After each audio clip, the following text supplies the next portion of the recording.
What's going on, everybody? This is Jeff Hillen with Selling Stories, where we discuss the struggles, successes, and life lessons learned through sales and in sales. I've got Kyle Slaymaker with the Slaymaker method. What's going on, Kyle? What's up? That was quite the intro. I like it. That was very professional sounding. Thank you. And it's actually my voice too. At some point, I should just record the best one and just play that over and over again, right? Hey, it makes editing easier. So the reason why I asked Kyle to be on here is he's been in the business and sales coaching success space for a while. He's got a really cool story, and I wanted him to tell a little bit about that, as well as just get into the story of the greatest sale he ever made and how it changed his life. So without further ado, Kyle, how about it? All right. So this is actually like the story that's in my first books. So You Think You Can Sell. This is what landed me in selling power. And honestly, it is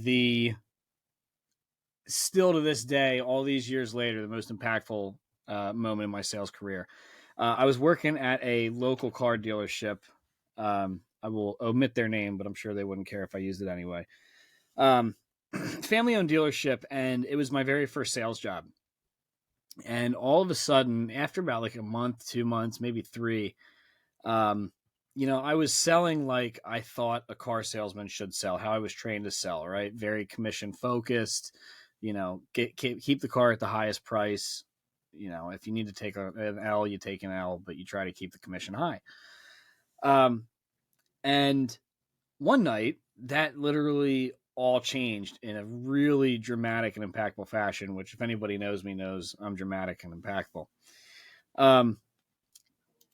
I turned around when I heard the dealership door open, and I saw this little old lady walking in with like a cane, and she had an older couple behind her, and I sat down with her, introduced myself, and she's sitting there, and she looked very sad, very somber, right? And I get it. Nobody really looks forward to the car buying process. It's not really the most fun thing to do. And I'm going through the standard questions. What are you looking for in a car? What's important to you? Are you looking for safety? Are you looking for comfort? What are you blah, blah, blah, blah, blah, blah, blah. I'm just going through the motions. And every time I would ask her a question, her response would get like sadder and sadder sounding, to the point where I could almost see like tears in her eyes. And I said, ma'am, I have to ask you a question. I said, I'm getting the feeling that you don't really want to be buying a car right now. And I said, what's going on? And she goes, well, to be honest, my husband passed away in a car accident 2 weeks ago, and he totaled our only vehicle. And I was like, oh my God. Yeah, I hit me like a ton of bricks. I was like, they did not teach me this in training at all. Like, what in the hell am I supposed to do? But something just flat out clicked for me. And I just stopped it. And I said, look, here's what we're going to do. I said, I'm not going to put you through asking all these questions. You tell me the car you want, and I'm going to get it done for you. And she told me the car she wanted. It was a CRV. And I said, okay. So I walked back in, and the people behind her were her daughter and her son-in-law, both in their 60s. Like this one was old. Yeah. And they're back there just crying. And I'm like, God, this is crazy, right? It's tearing you up, man. You're sitting there just taking it all in. Like, what is going on? All I want to do is sell a car, right? Yeah. But I realized at that moment that, people buy for emotional reasons. So I went into my sales manager's office, and I said, I need you to blow this out. And he was like, excuse me? And I said, I need you to blow it out, because you're coming right out of the gate asking to sell this at cost. I was like, I have to do it. And I explained the situation real quick, and he's like, all right, that's fine. So he blows the car out. I walk back out. I sit down. I have the deal sheet turned over like you're supposed to do, because that's all the car cliche crap. Mm-hmm. And I said, ma'am, before I turn this over, I want to tell you how much I appreciate you coming in to buy this car when you don't want to. And I said, your family has been through enough, and the last thing that I'm going to do is to sit here and make you go through a whole bunch of negotiation. And I turned the sheet over. I said, the car list for 30,000, we sold it at 20,000 or something right around there. And I said, this is the absolute most discount we can give you. We're not making a dime on this car. I'm not making any money. I said, I just want to make sure you're taken care of and you're not, put through any stress that you don't need to be put through. And she lost it. Just starts bawling, thanks me profusely, signs the deal sheet. We schedule pickup for the car. And I walk her out to her car, and I walk back into the dealership. Felt decent about myself, right? At that point, like sales became, it's the moment when sales became not sales for me. Basically, that's the best way to put it. And I hear the door open behind me again, and I turn around, and it's the daughter and the son-in-law. And they walk in, and I said, "Oh, did you forget something?" And this is a long, long time. It's almost 9 years ago now. And they said, "No, Kyle, we've never seen anybody treat my mom the way that you just did, ever. And that means anybody in her life. We are so appreciative and so thankful for what you just did. We're going to take the same car fully loaded. We don't want any discount." Yeah. And I was like, what? I was like, you don't have to do that. And they're like, no, we want to. We'll be here tomorrow to pick it up. Any color, doesn't matter. Now you didn't have to tell me twice. Right. Sure. At that point, I was like, I'll take that full pop commission too. I'm still a salesman, right? But that's when it clicked for me that everybody buys for emotional reasons. It's not just these surface level needs. It's not like, oh, I've got to just make an extra 50 grand and I can do it using your product. It's, I need to make an extra 50 grand so I can make more memories with my kids and spend more time with them and have more financial security.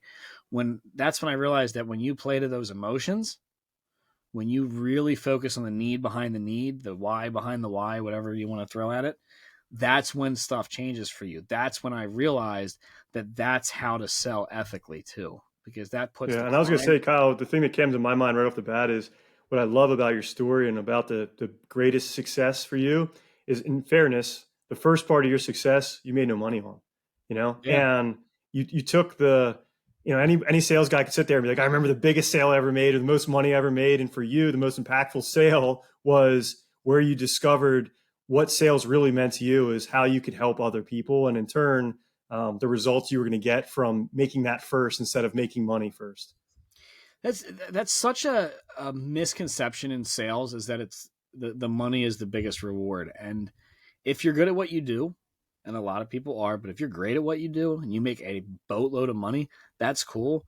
But the impact that you're giving people, the way that you're actually changing lives and the way that you're viewing your product and service, that's where the real reward is. I've had so many people, I make my money now using a lot of social media. That's where my outreach is. That's where my prospecting is done. That's where I'm known. I'll have people reach out to me randomly after I make a post and be like, you have no idea how much I needed to hear that. That inspired me to make this change. That inspired me to implement this into my business, and it made me an extra 20 grand. That stuff, that's what sales is all about, not the money. Don't get me wrong. The money's nice. I don't complain about the money. But when you can make a positive impact on people's lives through what you do and just by solving their problems, you can't put a price on it. You can't. What you brought up there is crucial too. I think for a lot of people, they look for what can I come up with to make money from, or how can I make money by coming up with some grand scheme or grand plot.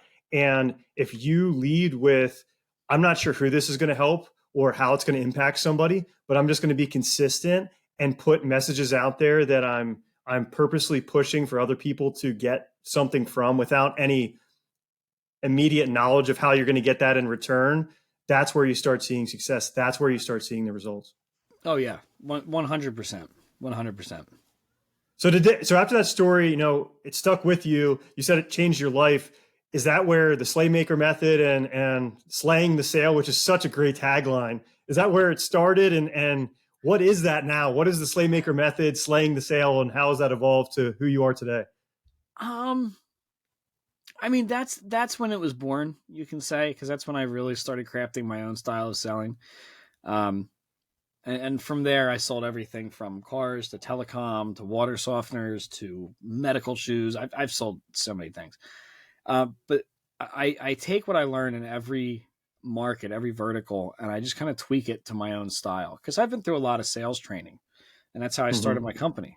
I wanted to teach people how to sell more. I wanted to teach people how to sell ethically and make an impact.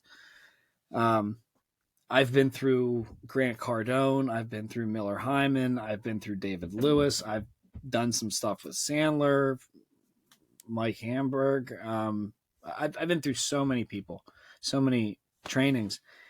And the thing that I noticed is that nobody's really reinventing the wheel, right? All of these big name trainers today in the past 30, 40 years, they go back to the 70s, back when Xerox came up with solution selling, which is really what everybody's still doing nowadays. But the big time trainers are the ones that are just putting their own spin on it, their own Hmm. positive, their own perception of it. And the ones that are really, really, really getting out there, like Cardone, like David Lewis, like Sandler, they're able to do it in a way that people can easily understand and relate to.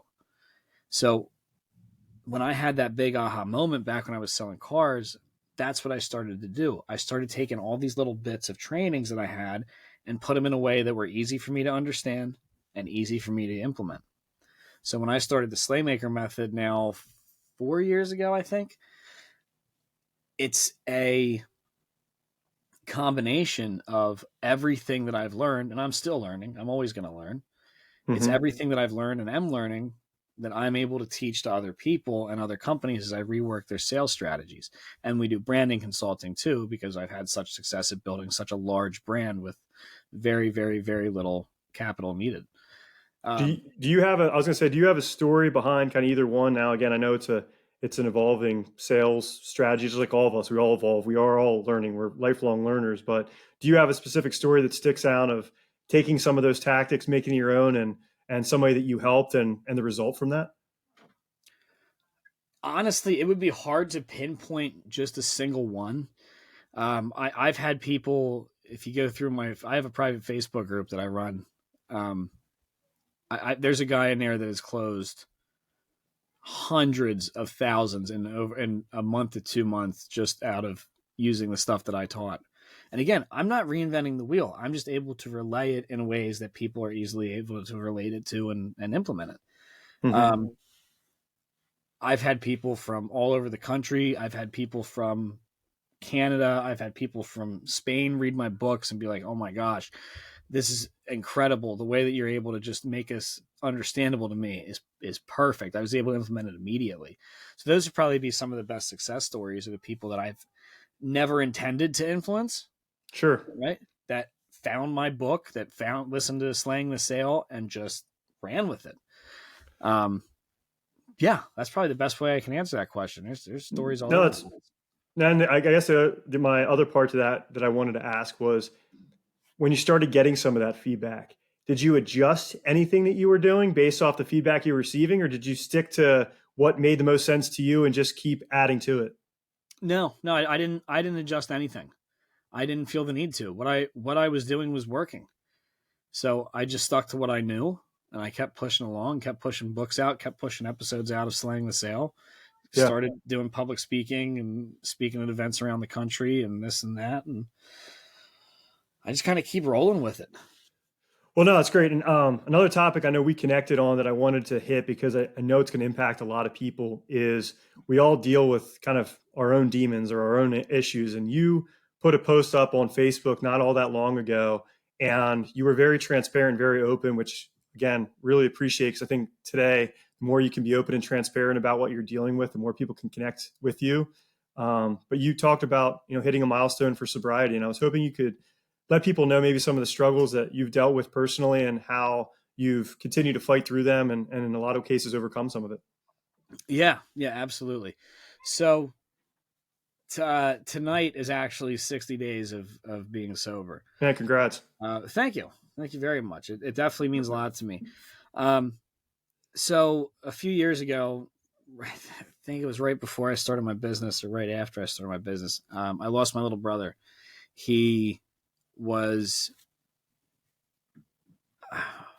we'll say, I'm trying to think of the best way to put it. So he had a vape pen, a THC pen, and it was laced with something that nobody knew of. He had no idea it was, and he overdosed and died. Wow. Yeah, he was 22 and expecting his first kid, and that really sent me. I've been drinking since I was 16. I was in the Navy. I drank like a fish in the Navy. I mean, whew, you talk about stereotypical sailor. I was it. But when my little brother passed, it really upped my game, so to speak. Yeah. I was drinking all the time. I remember one Christmas, not long. I think it might have been the one after him. I wasn't driving. Luckily, my wife was driving, but I was wrecked. It was Christmas Eve, and I went to step out of the car, and I fell, and I smashed my face in my driveway, and I was all cut up and bloody for Christmas morning. It was horrifically embarrassing. And then about 2 months ago, I went through some more stuff, and I was finally like, I realized I realized the day that I had a big problem. I landed a really big name speaker for the Slaymaker Success Summit this year, and I was really happy and really proud. I was like, oh, I'm just gonna have a drink to celebrate. And then that turned into like just a complete bender, starting at like 9 a.m. Yeah. And I was like, holy shit, like I gotta stop this. And I can't do it on my own anymore. So I started going to AA, and so far so good.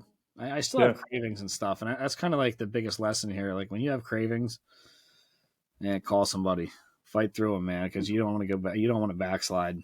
Alcohol almost wrecked my life.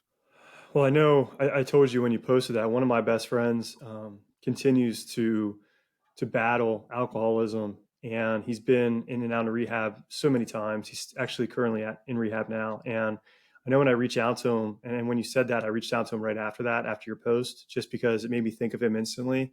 And the one thing that really hit home to me is it never goes away, right? You try to win the day, and I know I talked to you about Ed Milet, and he had wrote in a book, The Power of One More, and he talks about his father's alcoholism. And the thing that struck me was, he didn't know if he was going to be sober 30 years from now. He just knew he was going to be sober today. And I One thought more that day. approach was so prolific. And whether, like you said, it's alcoholism or anything else you're going through, I think we can all look at that. Don't try to think too far ahead.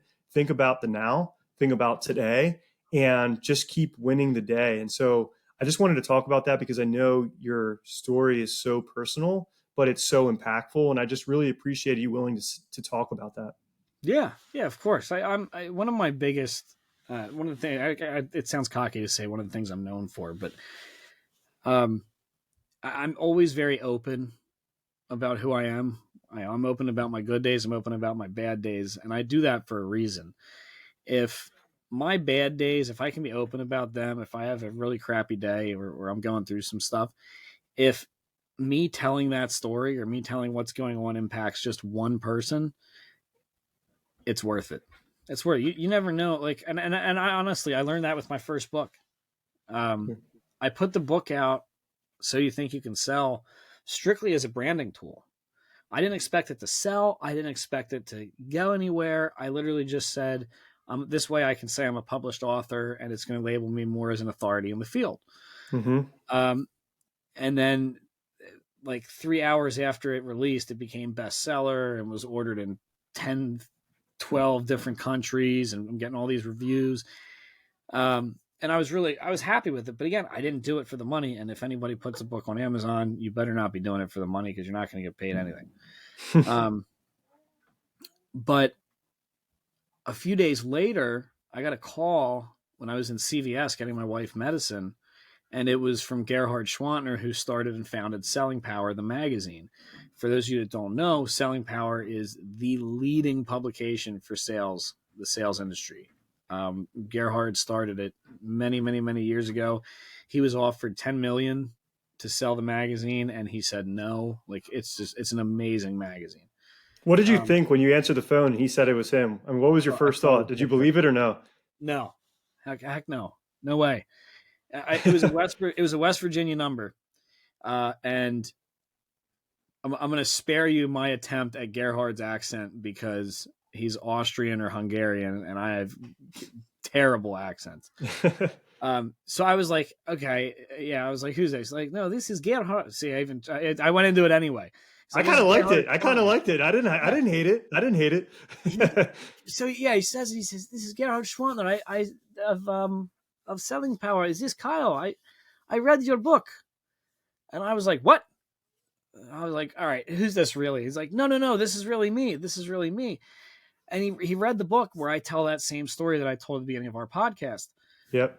And he goes, I want to put you in the magazine. I love it. I love what you're doing. It's a great book. It is a great interview.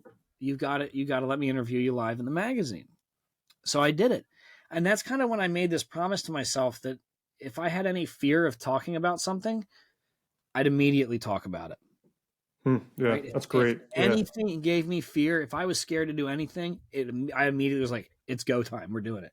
And that's what led to my events. That's what led to my speaking engagements around the country. It's just such a good mindset to have. Like, you can impact so many people. Even people that think they don't have a story can impact people. Yeah, as I say, if you can focus on the impact you're going to have for somebody else, not how you're going to feel by telling it or what criticism or other people might think and how that's going to impact you. If you can think about the impact for others, not the impact for yourself, it's a lot easier to keep, that as the target. And you've done that. And again, just this personal stories you've said today. And again, I love how you said stories. It's, selling stories is the podcast of my name. The thing that people most resonate with is the story, not necessarily the message. So thank you for those impactful stories already into this, because I know it resonates with a lot of people. Yeah, of course. There is something on your website, and we'll talk about where to find you later, but you have something, the value statement vortex. I was wondering, what that is, and if you could talk a little bit about that, because I was really fascinated just by those 3 words. Yeah. So the value statement vortex. I love that I call it that. No, Me too. I loved it. That's why I brought it up. I'm still a little conceited, if anybody can tell. One of the most important parts of selling is that first initial prospecting stage, right? Where you're figuring out who you're going after, and then you're going after them. And the value statement is basically an elevator pitch, except I don't call it an elevator pitch. It should be very quick and easily deliverable, and it should deliver as much impact as you possibly can. So the person you're giving it to is listening to it, and then they want to hear more. Right. So, just to throw some humor at it, there's that old movie quote where the guy's explaining what he does. He's like, I'm a master of the custodial arts. Right. And he goes, or a janitor, if you will. Yeah. It makes it sound flashy. It makes it sound fancy. So the value statement has a few key parts. One, who you are, who you're with, and what you do. Those are very, very, very important. The next one is the problem that you solve. And then if you're delivering it to actually close an appointment, then you go to ask for the appointment, right? Don't ever, ever, ever say, when's a good time to meet for you? Or can I sit down with you? No, give them, I'll be back Thursday at 10 a.m. If that doesn't work, let me know what does. So for example, my value statement just off the top of my head is, hey, my name is Kyle Slaymaker. I'm with the Slaymaker Method. We're a sales and branding strategy company. We help businesses ensure that their sales strategy is absolutely at the top of their industry, using sales tactics that are less aggressive and very ethical. I'd like to sit down and show you how we've been able to make this work for your competition. How does Thursday at 10 o'clock sound? If not, let me know what does, and I'll try to make it work. Excellent. Yeah. Right. 10, 15. I wasn't even planning on delivering that today. That was great. Yeah. And we're doing this on a Monday. So Kyle, it's not the first time he's ran through it. And if it is not just any Monday, we're after my son's birthday party and Easter all rolled into one. So I'm exhausted. No, what you brought there was a 10, man. It was a 10. And I know you talked about earlier about evolving, and have you got to the point where you have let's say a story behind somebody not understanding if you weren't clear enough, and now where you're like, okay, now I know how to be more clear? Yeah, but not in my current role. Okay. Back when I was working in the telecom industry, I'll omit the name. Screw it. I was working for Comcast. Comcast isn't going to sue me because it's a good story.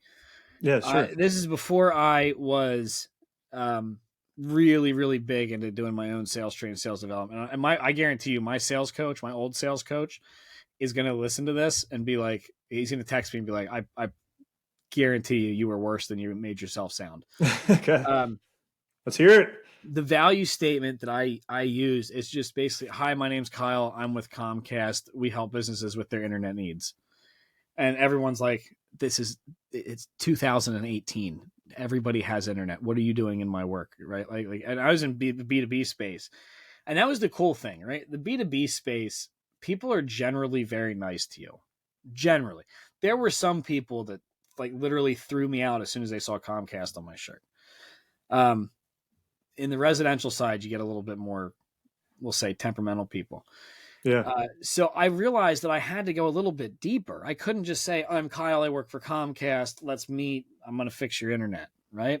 Especially with the market saturation that we had. They told us the market saturation for Lancaster is something like 80 some percent. Hell no. It was in the 90s at least.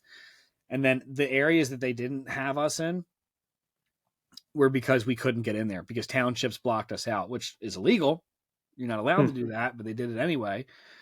So getting in there, that was like 98, 99% lockout rate. Like I was picking up people that had Frontier. I was picking up people that had Verizon. But in order to get these people to meet with me, especially when you hear the name Comcast, you're like, that's a juggernaut. That's the largest telecom company in the world. Sure. It's got Sky over in Europe now. So I had to get a little creative. So I turned it in. Oh, man, it's been years since I've delivered this one. Okay. Hey, my name's Kyle. I'm with Comcast Business. I help. Oh, man, what did I say? We help businesses ensure that they're getting the most out of their internet capabilities to ensure they're making as much profit and have as much peace of mind as possible. And it was something along those lines. Yeah. And that last part really taught me a lot because when they started hearing profit, their wheels got turned and their eyes perked up. When they started hearing peace of mind, their eyes perked up. So that's when showed me, right? I got to think of the need behind the need behind the need. People don't need internet just to run their business. They need internet to run their business so they can make money, so they can make memories with their kids, so they can have that security, have everything. Everything comes down to that need behind the need behind the need. Words mean something. Kyle, just what he alluded to, words mean something. So if your message isn't clear, if it's not getting you the results that you want, ask somebody. You said before about asking advice. Even ask advice on your pitch. Ask somebody about your value statement and say, "Hey, I'm going out to companies. Here's what have a few seconds to try to get their attention and try to get an appointment or get something from it. What do you think?" And if people are coming back to you going, "Man, I'm just not getting it. What you're saying to me is not hitting home. I don't understand. What do you want from me?" Then you need to reevaluate what you're saying because it's not working. It's not clear. And have somebody like Kyle help you out because if you can't get the appointment, nothing else matters. If you can't get in the door, the close doesn't really matter. The prospecting, the front end is so critical to get a funnel and get a pipeline going. Closing should be the easiest part of your process. Yeah. It should be Zig Ziglar had 1,000 closes for 1,000 situations. And I love Zig Ziglar. I learned a lot. I have one close for every single situation. My close is the same all across the board. At the end of my presentation, at the end of my pitch, I just go, how does that sound? That's it. Because I know through my demand creation phase, through my prospecting, through my positioning, everything, I know I did my job. And at that point, it should be an absolute no-brainer. And if it's not, we just go backwards and figure out where the disconnect is. So I don't do any fancy closes. Oh, when do you want installed? Oh, when can the trucks get here? No. We're just going to sit here and say, hey, let's do this. You want to do this? Yes or no? No, why not? All right, let's go. I got to ask you one question, and the answer may be no, but I have to ask it. So with Comcast, I feel like notoriously with Comcast, you always got a really good deal on the front end personally, not on the business, B2B. Did you ever have somebody that you were pitching to and go, are you going to, up my rates in 12 months or 24 months, just like I get on the personal side? All the time. How did you combat that? It was very easy, right? Say you're going to be locked into your contract, and for X amount of months, you're going to have this at price X. It is in writing in the contract. It's guaranteed. If our rates go up, your rates are not going to because you're locked into a signed deal. Now, I will tell you that you need to set a reminder on your phone, or I will call you because at the end of your contract, if you're out of contract, rates are going to go up. But the way to stop that is to just get recontracted. It's that Yeah. easy. It's Yeah. that easy. And I was going to say, for people, I'm in the material handling business, and we have people that do leases. And you mentioned about putting a reminder in your phone as a salesperson. One easy thing you can do for a customer is say, all right, if this is a 5-year contract, put a reminder in my phone, roughly speaking, for when that's going to renew, when I need to engage with you. Take the initiative. Don't rely that on the customer. Put it in on your own and say, hey, the reason why I'm reaching out, I don't know if you remember me. We did business together 3 years ago. I'm reaching out because I have a reminder that says that your contract's going to expire. If you go the extra step, think about what you're doing. You're keeping your competition out. You're putting something in somebody's mind. Instead of panic, you're getting on the front end of thank you. I appreciate you taking one less thing I have to worry about. You took that off my radar that I didn't even have on it because you did that work. That's important. It's all about servicing the sale. Yeah. You mentioned a ton of people earlier in this podcast, but I was wondering about books. So from a business book stance, is there anything that sticks out to you as a favorite? And you're a sales guy, so I don't want 30, man. I don't want 30 books. Come on. I'm trying to reel you in before you even get there. So the best book I ever read, and I read it at least once a year, Green Lights by Matthew McConaughey. Not so much a business book. Yeah. But Matthew McConaughey is arguably probably the greatest storyteller of this generation. And I firmly stand by that statement.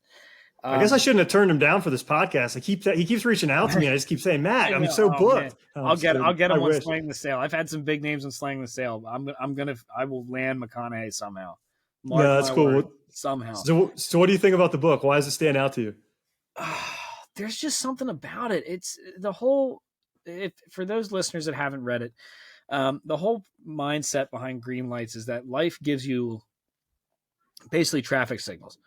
Red lights, yellow lights, and green lights. Red lights are, hey, this is something you shouldn't be doing. Yellow lights are like, you probably shouldn't be doing this.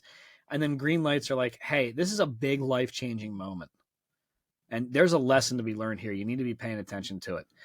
And that's honestly what really got me to start my business is when I read Green Lights. I just loved it. It was so good. And I realized that I had all these people sitting here saying you should be teaching people how to sell and build businesses. Yeah. And I was like, green light. And sure. That's what I did. That's when I started it. That's awesome. And you mentioned a bunch of people that, on the sales, probably education part where you take some different tactics and implement. Is there anybody either in that you already mentioned or somebody else that you look up to in the business world?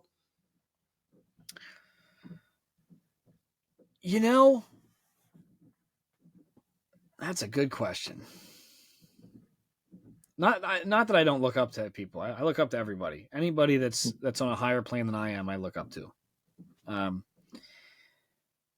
I would say probably the most influential person in my sales career is my old sales coach. And him and I worked together for a long time. He tried beating everything he could into me. And some of it would work, some of it wouldn't work, some of it I listened to, a lot I didn't listen to. But he still reaches out every now and then. We still talk, and he taught me a ton. He was really the one that got me to realize, like, hey, you got to really lean into this training stuff, because if you want to be on the top of your game at all times, you got to train. You got to, sales is like a sport. Yeah. Well, I think what you bring up is important for people to recognize too. Somebody in the business world doesn't have to be the Ed Milet's, the Grant Cardones, the big people that you really don't have a personal connection. If you do, that's awesome, but I don't. If you don't have a personal connection with them, look up to people that you can actually connect with, get advice from, learn from personally, instead of, again, you can make the effort. We talked about some names, right now I'm trying to reach out to Rory Vaden. He had impact on me by some of the messages he had on Ed Milet podcast, and they mean a lot to me. And I really appreciate some of the items he brings up and some of the just messages he has that's hit me to the core. But frankly, like if I walk by Rory Vaden, he probably wouldn't recognize my face. So I would tell you, look up to somebody in your community, look up to somebody, like you said, a sales manager, and get the most you can out of them. Get the most you can out of that relationship.